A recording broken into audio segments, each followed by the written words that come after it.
get into practice?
You're right.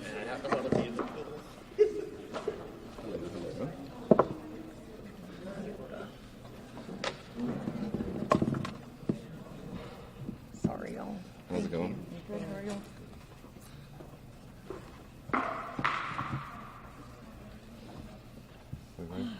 Yep. Is everybody ready?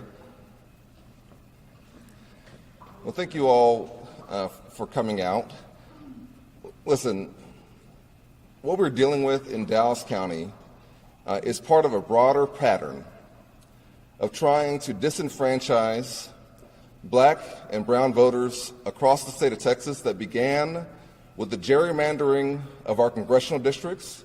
As Jasmine knows, our districts were redrawn at the command of the White House to try and eliminate the voices of communities like those here in North Texas. The district that I am running in right now, this newly drawn 33rd district, should not exist.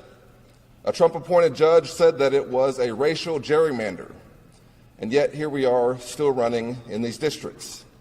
Because the Dallas County Republican Party decided that they wanted to continue to restrict and make it more difficult for folks to vote, we have had chaos across our community here in North Texas as folks have gone to their normal polling place and been turned away, told to go somewhere else.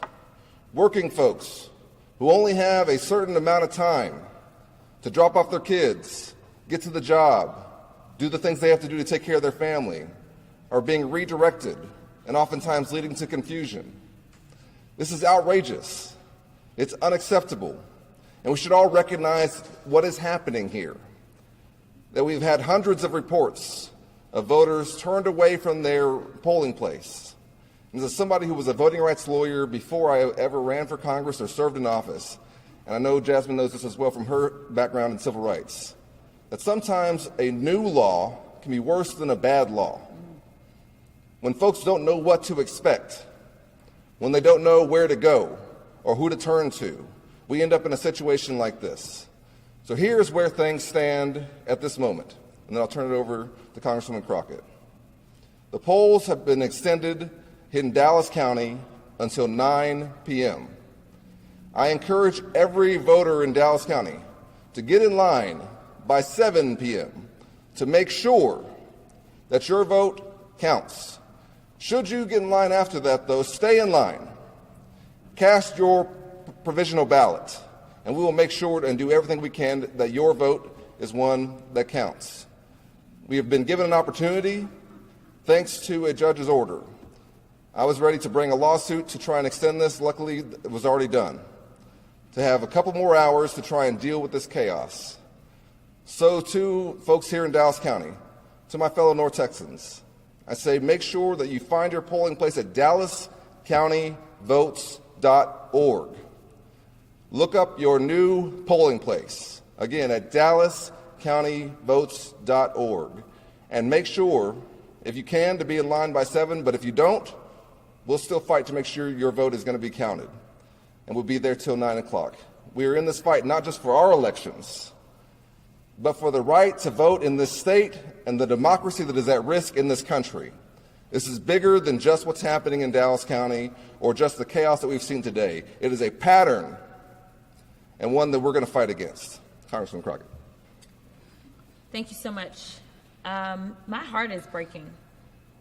I've got people that are sending me emails. I have video recordings of voters that are crying and hurt. None of this should have happened. Let's talk about the many failures. Let's talk about what was intentional. Number one, the Republicans only did this to intentionally disenfranchise and confuse voters. That is number one. But number two, while many people were showing up to the polling locations, they were told things such as, you can't provide a provisional ballot. Now, that is exactly when you would provide a provisional ballot. If you are saying, this is my polling location, and they're saying, no, it's not, you should, at a very minimum, be able to cast your provisional ballot. We have heard countless stories of people being told you can't. Then we hear stories of people saying we're trying to go to DallasCountyVotes.org and the website keeps crashing. Then we're hearing stories of if the website is up, it's giving us the wrong location to go to. So thank you to Cardall Coleman, who is the chair of the Democratic Party in Dallas County, because he, along with myself and Colin Allred, we all understood what should happen next, which was litigation. And so we were prepared and we were about to file when we received word that an order had been signed by Judge Stacey Williams. Judge Williams signed off on that order for Dallas County, but I want to be clear about this as someone who is running statewide, and frankly, as someone who is concerned that this will become the norm for the Republicans as they are understanding that Democrats are fed up right now, and right now Democrats are outvoting Republicans. They not only did this in Dallas County, they did it in Williamson County. Williamson County right now, from what I understand, has not been granted any relief. I am here to say that it is wrong for it to be done to anyone, a Democrat or a Republican. But the Republicans didn't even have enough sense or enough courage to go out there and try to get a court order on behalf of their constituents, the Republicans. So these hours are extended for the Democrats. Now, the other issue that we have heard all over happening today was that these voting machines, that they are down. I just received an email right before I walked up. It was actually out of Tarrant County, of a woman saying there was only one Democratic machine at the location that she went to in Tarrant County, and there's 12 or 13 Republican machines. Down in Lancaster, I've been told that they've had machines down all day, and ever since they've called first thing in the morning to get more machines, they finally did bring some at some point in time, but those machines were Republican machines, not Democratic machines.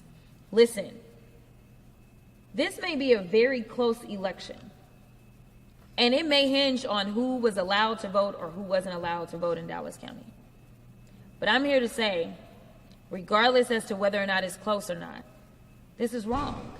If one person has the right to vote and they weren't allowed to cast their vote, we should all be standing together, Democrats, Republicans, and we should all be raising hell. But unfortunately, this was always the plan. And so I am grateful for this court order, and as Congressman Allred has already stated, we encourage each and every one of you to remain resilient. We cannot allow this type of behavior to be rewarded, because so long as they know that they can win, even if it means cheating, then they will continue to do it. So I am asking you, I am begging you to make sure that you go ahead and figure out where it is that you are supposed to vote, stand in line, wait in line, and if it means that I got to come out there with you to wait with you, I will do that. And I promise you that going forward, especially as we go into November, we will make sure that this does not happen in the general election. Any questions? So the time is extended, but is the damage done? You mentioned the working person who has that short amount of time to go. Yeah. What are your thoughts? In the context of voting rights, we know that a voter turned away is likely someone who does not vote that day. And there's a lot of reasons for it. It can be frustration, it can be their schedules, and so a lot of damage has been done. But I agree with Congresswoman Crockett that our message, I think, to folks is that your vote is so powerful, they're trying to take it away.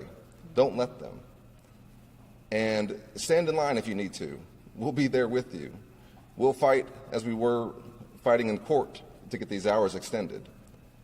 And this is an opportunity now that if you did miss that window, perhaps this morning when you were going to do your drive to work voting, that now you can go maybe this evening. I've got young kids. I understand how difficult that is. But our message to folks is this is an opportunity for us, at least in Dallas County, for Democrats in Dallas County, to have a couple of extra hours to try and do what we can to rectify this. And to take this as an example of a fight that we have to have for November, because we cannot have a repeat of this. Yeah. Do you guys by chance know when the last time Dallas County had to extend voting hours by? Yeah. We've had it happen before, often because of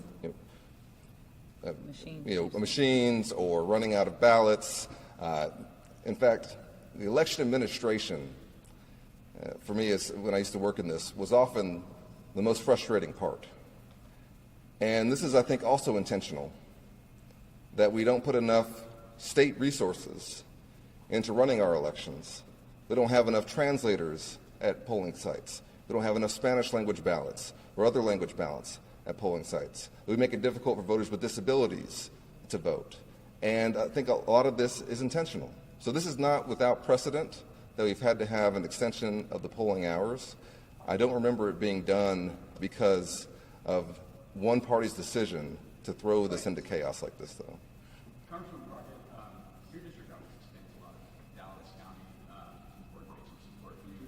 If turnout turns out to be quite low in this district, do you still respect the results of the primary today? I don't know what you mean by respect the results. I definitely don't plan to engage in a January 6th, if that is what you're talking about. Listen, if it is clear that this is a very close race and potentially this race was impacted directly by this, I'll be disappointed. But curing this issue after the fact is almost impossible, which is why, as trained lawyers, we were like, it can't just be enough that we say, well, this is a problem and just stand there. I mean, when you're looking for leadership, you need people that have skill sets that understand the importance of what's happening in that moment. And that is why it was a matter of, okay, if we need to file this litigation ourselves, because time was ticking. If you file after the polls are closed, it's too late. So, this was filed in a timely fashion. We have been waiting. We have been getting stories. We have been collecting evidence because those are the things that you may need, especially if you have some pushback that is coming your way. But at the end of the day, there is no way to cure it after the fact.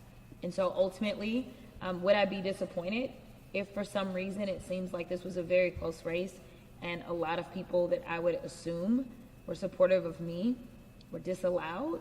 Absolutely. I can tell you that we have no idea how many people are being turned away.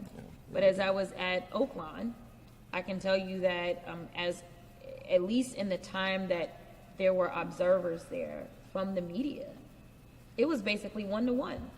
One person goes in, they vote. One person comes out, they're not allowed to vote. That is significant. I mean, right now, I think we are close to 90,000 votes or so that have been cast at the last reporting. Just imagine if in the entire county, we've had 1-to-1 be turned away. That's 90,000 votes. I mean, we're talking about significant numbers. So it is my hope that, I'm liked somewhere other than Dallas County. But it's also my hope that going forward, we can recognize the fractures in what took place and we can prevent them on the front end. One of the things that is so frustrating for me is that we tend to be more reactive than proactive. And so I'm happy that the party got to this right before us because we were about to hit that file button. But I'm still very hopeful. I have traveled this state. I have talked to people both in Dallas County and otherwise.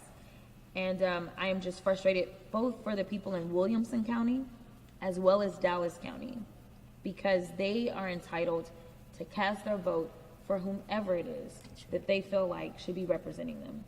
And then we have time for 2 more questions, so if you haven't asked a question, please ask one right now. Has this ever happened before where we have the parties doing separate elections like this in this district or any district in Texas? The way to do Go ahead. What I'll say is that, our primaries are always separate, Yeah. right? They are, we have closed primaries, so you choose Democrat or Republican. What was different was the amount of influence that the Republicans were allowed to have over our primary. I was pretty frustrated when this first came about because I said, if y'all want your voters to do that, great. but that shouldn't impact Democratic voters. And so they did it more so to impact us. They didn't really care about what was going on their side. So I think that that's really what's new. Having issues with the administration of the election, we've seen that far too often. So the claim, though, here from Alan West, the chair of the Dallas GOP party, was that this was to prevent voter fraud. That's outrageous. All this has done is create chaos both for our voters and for theirs. Yeah. And it's anti-democratic. Yeah. We have a long history of this in our state, though, whether it's this or even going back to our issues with having full inclusion in primaries at all within this state. This is to me, another step in a long line of trying to make it more difficult to vote and gaming with primaries. And I've seen this over the course of our history in our state. Congresswoman, you said that one of your frustrations with the Democratic Party is being reactive, not proactive. So what would you do for the general election to ensure this doesn't happen? Yeah, and that was just a general statement, just to be clear. Because obviously our Democratic Party chair got this done before the close of the polls. So I just want to clarify that. I do think that going into November, we have to take stock of exactly what's happened in our primary. I think that we also need to think about the warnings that have been issued by this administration. They've talked about federalizing the elections. They've talked about an executive order. They've talked about sending ICE out to polling locations to intimidate people. So I do think that we are going to have to link arms with our civil rights organizations, ACLU, NAACP, LULAC, Democracy Forward, and so forth. And we are going to have to get court orders before we even get to voting about what is and is not allowed at the polling locations in this state. I also think that from a DC standpoint, we need to go ahead and apply pressure as it relates to making sure that that SAVE Act does not go forward. That was another point of confusion that the Republicans injected, because all the headlines that came from y'all, God bless you, were the SAVE Act passed. Now, if you don't read the entire article, then you may believe that it actually passed into law, when instead it passed the House. It hasn't passed the Senate. So we were still even having to explain to people that's not currently the law of the land. So I do think that Democrats need to be working from now until November to, number one, make sure that there's pressure applied so that it doesn't become the law of the land right before the next election. And so we need to educate both our voters as well as theirs about the harm in such litigation or legislation.